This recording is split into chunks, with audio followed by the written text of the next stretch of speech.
5,000ৰ অধিক মিয়া বাংলাদেশীক আমি খেদিছিলোঁ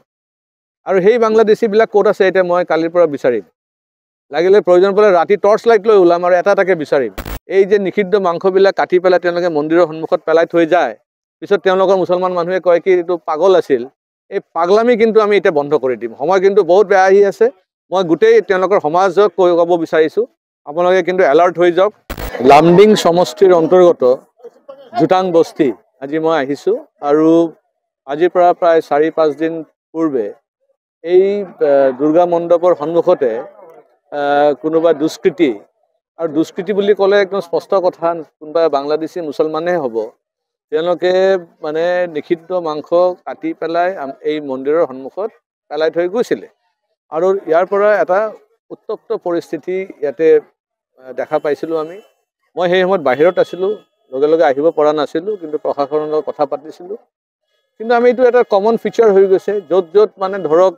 80%ৰ অধিক মুছলিম পপুলেশ্যন হৈ গ'ল এই প্ৰব্লেমবিলাক আমাৰ হিন্দু মানুহসকলে ফেচ কৰি থাকে এই ভাৰতবৰ্ষ বিভাজন হ'ল ধৰ্মৰ ভিত্তিত দুটা মুছলমান ৰাষ্ট্ৰৰ জন্ম হৈ গ'ল তাৰপিছত এই হিন্দুসকলৰ কাৰণে আজি মুছলমানসকলে ইয়াতে বাস কৰিব পাৰি আছে কিন্তু তেওঁলোকে থকাৰ পিছতো এটা দেশ পাই গ'ল এই দেশতো নগ'ল তেওঁলোকে জোৰ জবৰদস্তি ইয়াত থাকি গ'ল আমাৰ ভালপোৱা আমাৰ স্নেহ আমাৰ মানে বিশ্বাস কৰাৰ পিছতো তেওঁলোকে যিটো আমাৰ অবিশ্বাসীয় কাম কৰি আছে সেইটো কিন্তু ধিক্কাৰ দিবলগীয়া আৰু এই তেওঁলোকৰ সমাজ যদি এইবিলাক যদি কাৰেকশ্যন নকৰে তেতিয়াহ'লে কিন্তু তেওঁলোকৰ ওপৰত কিন্তু আৰু প্ৰব্লেম আহিব কাৰণ এতিয়া আৰু ভাৰতবৰ্ষ আগৰ নিচিনা নহয় এতিয়া ভাৰতবৰ্ষ খালি মানে আমি শান্তিৰ প্ৰতি যে আমাৰ আস্থা আছে কিন্তু শান্তিৰ লগে লগে আমাৰ নিজৰ সমাজ ব্যৱস্থা ভাল কৰাৰ কাৰণে আমাৰ নিজৰ ধৰ্ম শক্তিশালী কৰাৰ কাৰণে এই নতুন প্ৰজন্ম যিকোনো কাম কৰিব পাৰে সেইকাৰণে মুছলমান সমাজে এইটো গম পাব লাগিব ভাৰতবৰ্ষ সেই 1947ৰ ভাৰতবৰ্ষ নাই য'ত মুছলমানসকলে ভাৰতবৰ্ষৰ পৰা দুটা মুছলমান ৰাষ্ট্ৰ তেওঁলোকে বনাই ল'লে সেই 1947 কিন্তু আৰু ৰিপিট নকৰে এয়া হ'ল নতুন ভাৰত আৰু নতুন ভাৰতৰ নতুন যুৱকসকলে ভালকৈ জানে কি ভাৰত ভূমিক কেনেকৈ ৰক্ষণাবেক্ষণ দিব লাগে সেইকাৰণে মুছলমান সমাজে যদি ভাবিছে যে তেওঁলোকে এনেকৈ ধৰণৰ অত্যাচাৰ কৰি পেলাই ভয় ভীত কৰি পেলাই তেওঁলোকে কিবা লাভ পাব এইটো কিন্তু ভুল কথা অলপ দিন আগতে মই গুৱাহাটী হাইকোৰ্টত PIL কৰিছিলোঁ লামডিং ৰিজাৰ্ভ ফৰেষ্ট খালী কৰিবৰ কাৰণে 5,000ৰ অধিক মিয়া বাংলাদেশীক আমি খেদিছিলোঁ আৰু সেই বাংলাদেশীবিলাক ক'ত আছে এতিয়া মই কালিৰ পৰা বিচাৰিম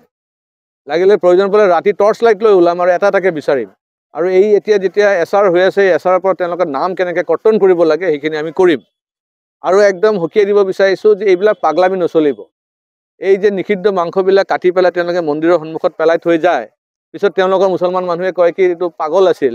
এই পাগলামি কিন্তু আমি এতিয়া বন্ধ কৰি দিম সময় কিন্তু বহুত বেয়া আহি আছে মই গোটেই তেওঁলোকৰ সমাজক ক'ব বিচাৰিছোঁ আপোনালোকে কিন্তু এলাৰ্ট হৈ যাওক পিছতে কিন্তু মানে দোষাৰোপ নকৰিব এতিয়া হিউমেন ৰাইটছ কান্দিলে নহ'ব হিউমেন ৰাইটছ যদি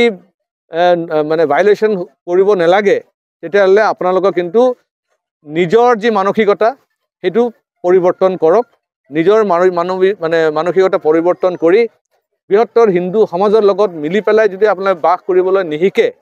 তেতিয়াহ'লে কিন্তু আপোনালোকক কিন্তু এই আকৌ বুলডজাৰ যিটো চলি আছে বুলডজাৰ লগত আৰু কিবা কিবি চলিব পাৰে সেইকাৰণে সাৱধান কৰিব বিচাৰিছোঁ ডক্টৰ হিমন্ত বিশ্ব শৰ্মা ডাঙৰীয়া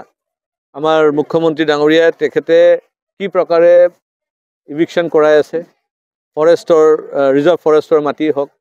বা সত্ৰৰ মাটি হওক বা ৰিজাৰ্ভৰ মাটিয়েই হওক তেনেকৈ অলপ দিন আগতে লুটুমাৰি হৈ গ'ল লুটুমাৰি ৰিজাৰ্ভ ফৰেষ্টত হ'ল আগতে লামডিং ৰিজাৰ্ভ ফৰেষ্টত হৈ গৈছে এই ৰিজাৰ্ভ ফৰেষ্টবিলাক যেতিয়া ইভিকশ্যন হৈ যাব তাৰপিছত কিন্তু গ্ৰেজিং ৰিজাৰ্ভবিলাকতো চকু পৰিব আৰু গ্ৰেজিং ৰিজাৰ্ভ বুলি ক'লে বিশেষকৈ য'ত বাংলাদেশী মুছলমানসকলে তেওঁলোকে দখল কৰি বহি আছে সেইখিনিতে প্ৰথম মানে তেওঁলোকৰ ইভিকশ্যন হ'ব এইটো গোটেই অসমত একেই অৱস্থা শুনক কোনোবাই প্ৰাকৃত অসমীয়া মানুহ তেওঁলোকে ৰিজাৰ্ভ ফৰেষ্ট মাটি দখল নকৰে তেওঁলোকে সত্ৰৰ মাটি দখল নকৰে তেওঁলোকে চৰকাৰী ভূমি তেওঁলোকে দখল নকৰে কাৰণটো কিয় কাৰণ তেওঁলোকে থলুৱা মানুহ তেওঁলোকে জানে এই ভাৰতবৰ্ষৰ আইন কানুন ব্যৱস্থাটো জানে সংবিধানটো জানে যে ভাৰতৰ সংবিধানে কৈছে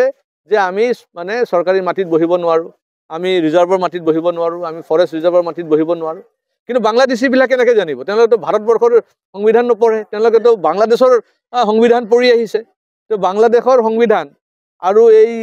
যিবিলাক তেওঁলোকৰ ধাৰ্মিক কিতাপবিলাক, সেইবিলাকতো চব উল্টা কথা শিকাইছে। সেইকাৰণে ভাৰতত আহি পেলাই তেওঁলোকে যিটো উল্টা কাম কৰিব বিচাৰিছে আৰু আমাৰ মাটি ভূমি দখল কৰিব বিচাৰিছে, সেইটো আৰু বেছিদিন নীতিকে। এইটো বেছিদিন নীতিকে। আপুনি চাব ফেজ মেনাৰত ৰিজাৰ্ভ ফৰেষ্ট যেনেকৈ খালী হৈ আছে, তাৰপিছত VGR PGR খালী হ'ব। তাৰপিছত এটা ছিষ্টেমেটিকভাৱে কিন্তু তেওঁলোকৰ ওপৰত কিন্তু আমি একশ্যন লোৱা অলৰেডি আৰম্ভ হৈছে। আপোনালোকে চাই থাকক। হিমন্ত বিশ্ব শৰ্মা চৰকাৰ আকৌ আহিব, বহু বছৰ থাকিব, আৰু বাই দ্য টাইম মই গেৰেণ্টি দিব পাৰোঁ যে আমাৰ এই যে নতুন মানে প্ৰজন্মৰ ল'ৰা ছোৱালী আছে, তেওঁলোকে এটা নতুন অসমো দেখা পাব।